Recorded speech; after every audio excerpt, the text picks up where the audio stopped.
కథలెన్నో చెప్పారు, కవితల్ని రాశారు, కాలాలు దాటారు, యుద్ధాలు చేశారు. ప్రేమలో తప్పు లేదు, ప్రేమలో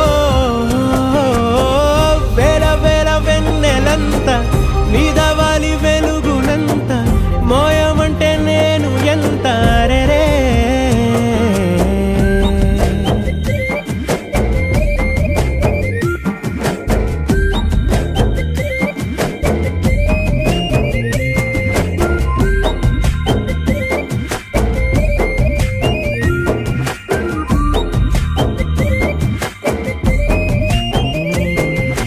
ఆకాశం తాకాలి అని ఉందా నాతో